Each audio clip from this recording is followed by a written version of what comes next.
기를 바랍니다.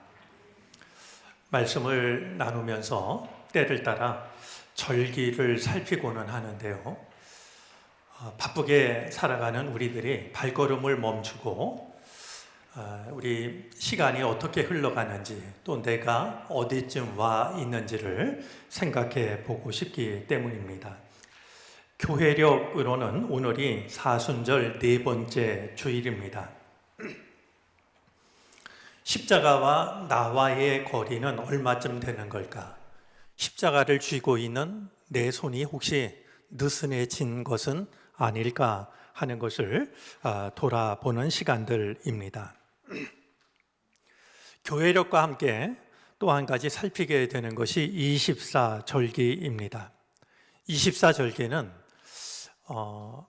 한 달에 2개씩 15일을 간격으로 1년을 24절기로 나눕니다. 3월 들어서 두 번째 있는 절기가 춘분인데요. 내일 모레가 바로 춘분에 해당이 됩니다. 춘분이 되면 낮과 밤의 길이가 같아지므로 춘분을 지나면서 낮의 길이가 길어지기 시작을 합니다. 언제까지 낮의 길이가 길어지냐 하면 하지까지 길어집니다. 하지가 낮이 가장 긴 날이니까 하지까지 길어지고서 또다시 날이 짧아지기 시작하죠. 차면 기울고 기울면 다시 차는 것이 세월이자 인생입니다. 영원한 내리막도 없고 영원한 오르막도 없습니다.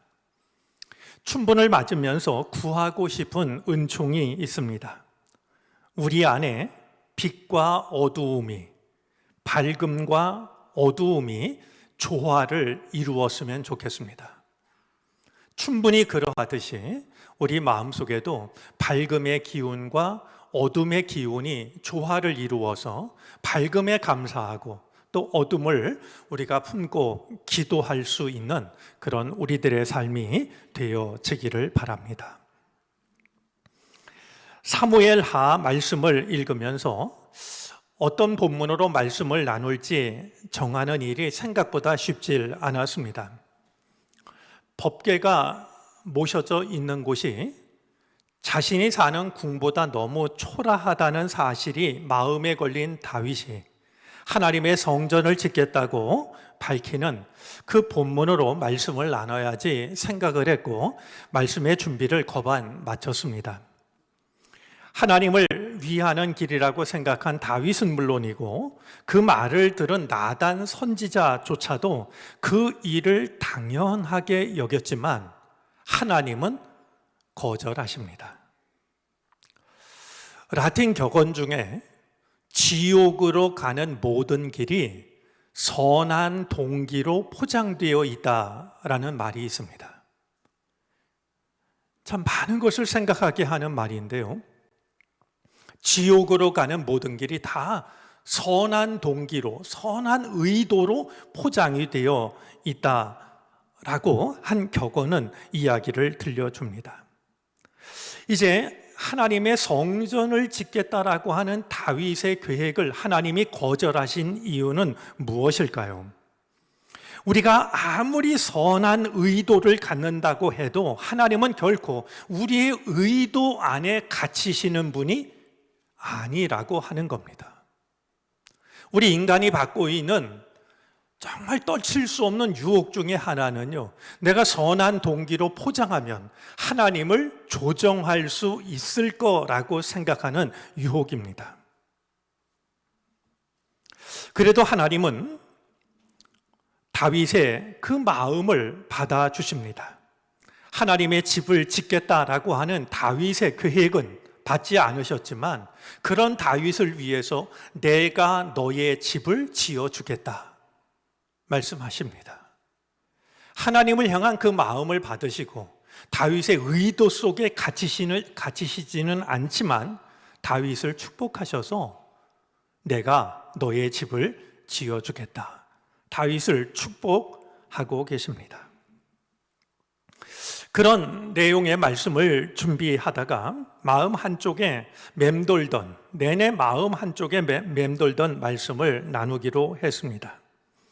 오늘 본문을 결정하면서 망설임이 전혀 없었던 것은 아닙니다. 예전에 우리가 나눴던 본문이기도 하고 또 너무 현실적인 문제를 중요하게 여기는 것은 아닐까 하는 조심스러운 마음이 있었습니다. 그러면서도 오늘 이 본문을 선택한 것은 이 문제가, 본문이 담고 있는 이 문제가 여전히 현재 진행형이기도 하고 이 문제로 인한 결과가 치명적이라는 생각 때문이었습니다. 사실 설교자가 영화나 드라마 이야기를 하는 것은 적어도 제게는 굉장히 조심스럽습니다. 목회자에게 기대하는 시간과는 달리 한가하게 보일 수 있다라는 그런 생각이 들기도 하고 그것을 언급하는 것 자체가 설교 시간에 영화나 드라마를 언급하는 것 자체가 그것을 권하는 결과를 관심을 끌게 하는 그런 결과로 이어질 수 있다라는 것을 알기 때문입니다. 여러분들 드라마 좋아하시는지 모르겠는데요. 저는 거의 드라마를 보진 않습니다. 그런데 최근에 이제 우리나라는 물론이고 외국에서도 큰 관심을 갖고 있는 드라마가 있어서 챙겨 보았습니다. 아마 보신 분들이 많지 않을까 생각이 듭니다만 더 글로리라는 드라마였습니다. 학교 폭력 문제가 얼마나 심각한 것인지를 다루고 있다라는 이야기를 들었습니다. 그리고 이 문제는 그 드라마뿐만이 아니라 사실 우리 정치계에도 여전히 일어나고 있는 매우 민감한 주제이기도 했습니다. 드라마를 보면서 가장 크게 와 닿았던 것은 우리를 힘들게 하는 상처 중에는 오래가는 상처가 있구나 하는 생각이었습니다. 시간이 지나면서 가벼워지는 상처도 있고 시간이 지나면서 잊혀지는 상처도 있지만 아무리 시간이 지나가도 낫지 않는 상처가 있다라고 하는 것을 확인할 수 있었습니다.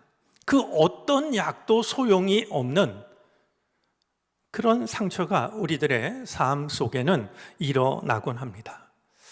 지금 여러분들은 어떠신지요? 제법 시간이 지났다고 하지만 여전히 여러분들을 괴롭히는 상처가 남아 있는지요? 그리고 그것이 있다면 그 상처는 언제, 어디에서 입은 상처일지요? 오늘 본문 속에 담긴 이 일은 다윗의 말년에 일어난 일로서 아마 파란만장했던 다윗의 삶을 통틀어 보아도 가장 비참한 일이 아닐까 여겨집니다. 다윗의 아들인 압살롬이 아버지에게 반역을 일으켰습니다. 아버지를 상대로 쿠데타를 일으킨 것이었습니다. 이야기를 들은 다윗이 급히 피난길에 오릅니다. 아마 전세의 불리함 때문만은 아니었을 겁니다. 다윗과 다윗을 따르는 용사들은 백전노장들입니다. 쉽게 주지 않는 사람들입니다.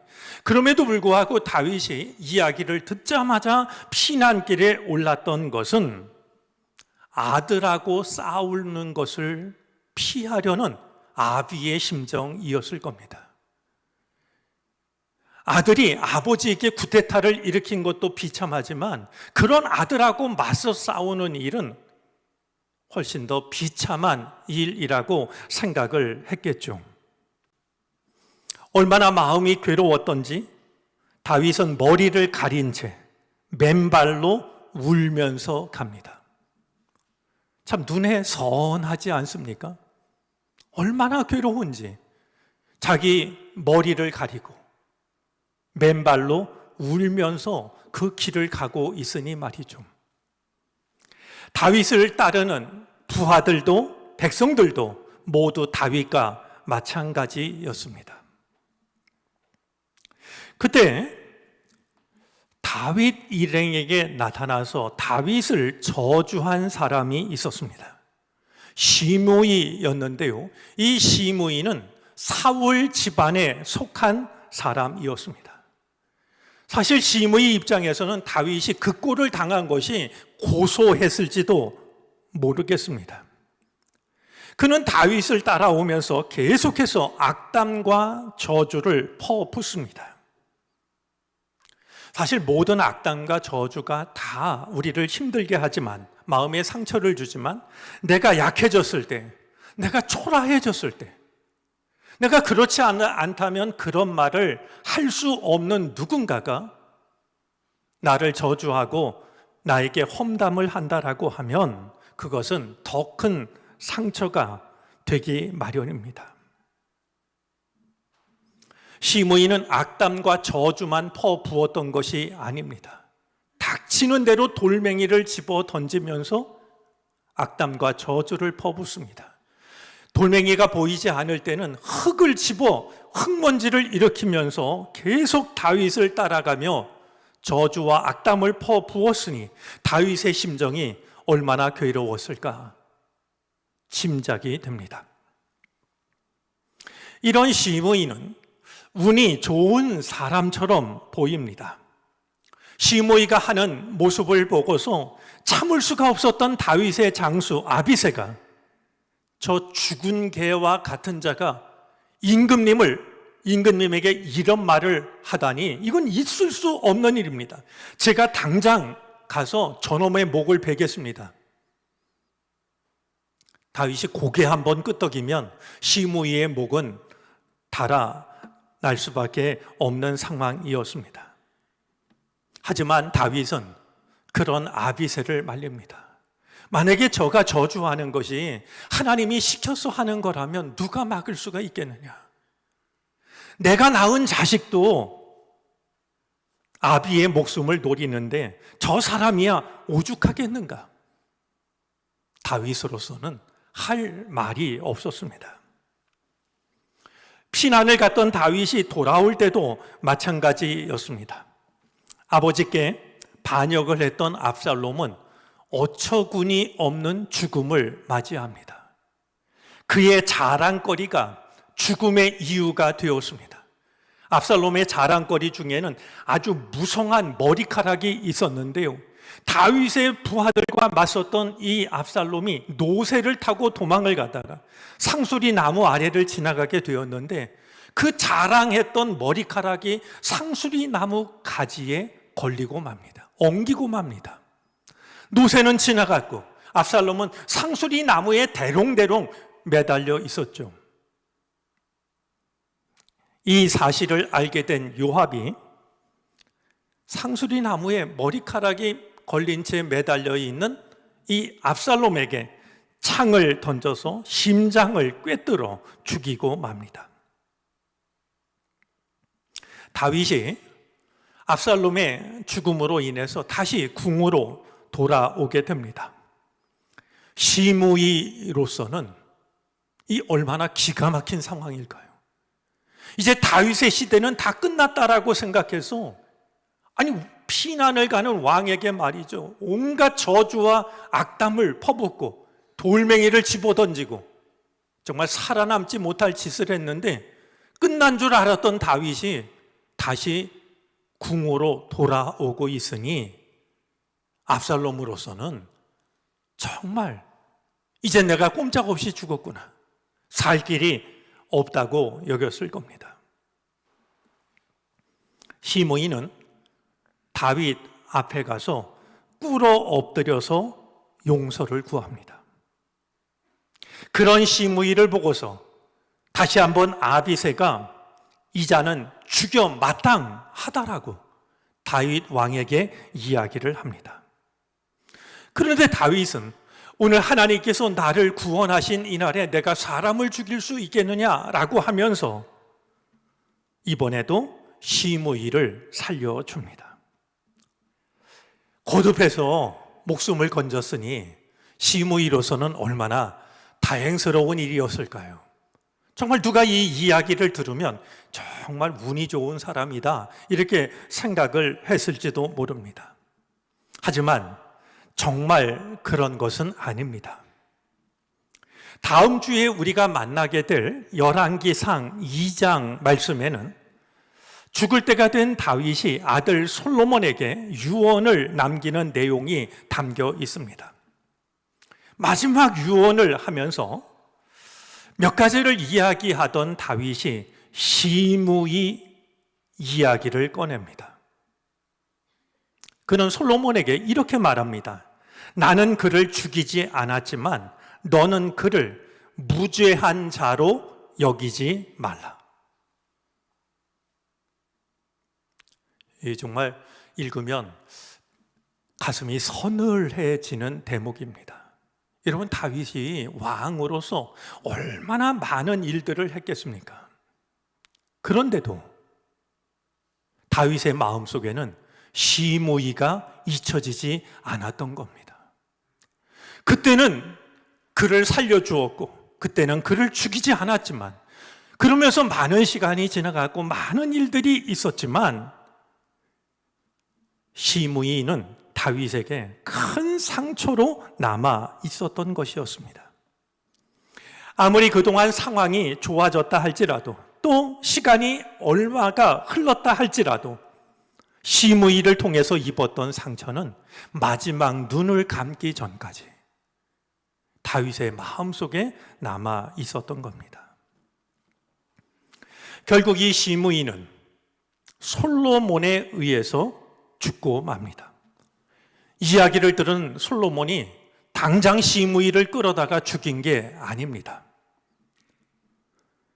솔로몬은 시므이에게 예루살렘에서 내가 집을 짓고 예루살렘에서 살되 예루살렘을 벗어나지 말라고, 기드론 시내를 건너면 너는 죽는다라고 이야기를 합니다. 기드론 시내는요, 시므이가 속한 베냐민 지파들이 살고 있는 바후림으로 가는 길목이었는데요, 바후림으로 가기 위해서는 반드시 기드론 시내를 건너야 했습니다. 내가 이 예루살렘 성에서 살 때에 기드론 시내를 건너면 너는 죽는다, 경고를 했죠.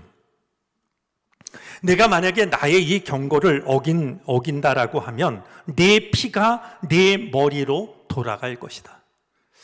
내 피가 내 머리로 돌아간다라고 하는 것은 죽음에 대한 책임은 너에게 있는 거다. 너의 잘못으로 내가 죽임을 당하는 것이다 라고 하는 그런 뜻이었습니다. 이 시므이는 솔로몬 왕이 무슨 말을 하는지를 잘 이해했던 것 같습니다.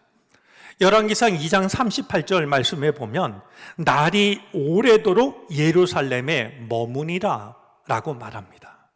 자기가 예루살렘을 벗어나면 죽음이니까 말이죠. 예루살렘에 오래 머물렀습니다. 하지만 이 시므이는 3년이 지난 후에 솔로몬의 명을 어기고 맙니다. 그러니까 3년 동안은 지켰는데요, 3년이 지난 뒤에 결국 사무엘의 명을 어기고 말았습니다. 자기 집에 있는 두 종이 가드로 도망을 치자 그 종들을 찾아오기 위해서 예루살렘을 떠나 가드를 다녀왔습니다. 어쩌면 시므이로서는 3년이라는 시간이 지났으니 이제쯤엔 괜찮겠지, 솔로몬 왕이 이것까지 기억하려고 가볍게 여겼을지 모릅니다. 아니면 내가 비밀리에 몰래 다녀오면 누가 알겠어, 그렇게 생각을 했을지도 모릅니다. 내가 기드론 시내를 직접 건너지 않고 삥 애둘러 돌아가면 명을 어긴 거 아니지 않을까? 왕의 명령을 자기 식대로 생각을 했을지도 모를 일입니다. 하지만 이 시므이에 관한 일은 솔로몬 왕에게 알려지게 되었고, 그 이야기를 들은 솔로몬 왕은 시므이를 끌어다가 처형을 하게 됩니다. 시므이를 죽이기 전에 솔로몬은 시므이에게 이렇게 말하고 있습니다. 열왕기상 2장 44절인데요. 네가 내 아버지에게 행한 바를 내가 스스로 아나니 여호와께서 네 악을 네 머리로 돌려보내시리라. 시므이가 죽게 된 가장 큰 이유가 예루살렘 성 밖으로 나간 것보다는 아버지 다윗에게 했던 일 때문이라고 하는 사실을 솔로몬은 시므이를 처형하기 전 시므이에게 들려주고 있습니다. 이 성경에 기록된 시므이의 죽음은 우리가 함부로 하는 말이 누군가에게 얼마나 큰 상처가 될 수 있는지, 가볍게 행동하는 것이 얼마나 치명적인 결과로 나타나는지를 돌아보게 합니다. 말씀을 준비하면서 잠깐 궁금했던 게 있습니다. 여러분 한번 생각해 보시겠어요? 내가 입은 상처가 더 클까요? 내가 입힌 상처가 더 클까요? 내가 누군가로부터 입게 된 상처가 큰 걸까요? 내가 누군가에게 입힌 상처가 더 큰 걸까요? 내가 입은 상처가 더 오래 가는 걸까요? 아니면 내가 입힌 상처가 더 오래 가는 것일까요?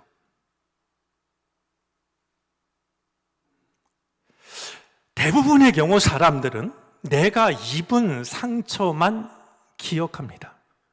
내가 입힌 상처는 너무도 쉽게 잊어버리고 맙니다. 내가 입은 상처는 날마다 그 상처를 키움으로 내 안에 간직하고, 내가 입힌 상처는 스스로 잊어버려 작은 것으로 만들어 버립니다. 그러면서 나는 다 잊어버렸는데 아직도 그 상처를 기억하고 있냐고, 상처를 입은 사람이 괴로워하는 모습을 보며 그를 오히려 속 좁은 사람으로 만들어 버리기도 합니다. 그런 우리들을 두고 시므이는 다시 한번 우리의 삶을 돌아보게 합니다. 내가 입힌 상처 중에는 오래 가는 상처가 있습니다. 아무리 많은 시간이 지나가도 지워지지 않는, 가볍게 여길 수 없는 상처들이 있습니다. 이제 우리는 내가 입은 상처만 생각할 것이 아니라 내가 입힌 상처에 대해서도 돌아볼 수 있어야 됩니다. 아울러 인생의 해가 지기 전에 용서를 구해야 됩니다. 나로 인하여서 누군가가 상처 입은 모습으로 주님 앞에 서는 일이 없도록 용서의 길을 찾아야 됩니다. 마태복음 5장 26절에서 예수님은 이렇게 말씀하십니다. 내가 한 푼이라도 남김이 없이 다 갚기 전에는 결코 거기서 나오지 못하리라. 자, 여기서 한 푼이라고 하는 것은 단지 돈만이 아니라요, 마음의 빚도 포함이 됩니다. 마지막 한 푼, 동전 한 입이라도 내가 다 갚기 전에는 내가 옥에서 나오지 못할 것이다 라고 말씀을 하신 것입니다. 오늘 말씀을 나누면서 이런 생각이 듭니다. 오래가는 상처가 있다면 오래가는 사랑도 있는 것 아닐까요? 오래가는 고마움도 있을 겁니다. 세상을 살아가며 누군가에게 오래가는 상처를 남길 것이 아니라 오래가는 사랑을 남겨야 됩니다. 한 가지 다행스러운 일은 아직 인생의 해가 지지 않았다는 사실입니다. 하지만 인생의 해가 언제 기울지는 아무도 모르는 일입니다. 오래가는 상처를 오래가는 사랑으로 바꿀 수 있는 시간이 우리에게 많이 남아 있는 것이 아닙니다. 인생의 해가 지기 전에 오래가는 상처를 오래가는 사랑으로 바꿀 수 있는 길을 찾아내야 합니다. 구할 용서가 있다면 용서를 구하고 베풀 사랑이 있다면 그 사랑을 베풀어서 우리의 삶이 오래가는 사랑으로 남을 수 있게 되기를 바랍니다. 한 번뿐인 우리의 삶이 누군가에게 오래가는 상처를 남기는 삶이 아니라 오래가는 사랑으로 남는 삶이 되어질 수 있기를 바랍니다. 기도하겠습니다.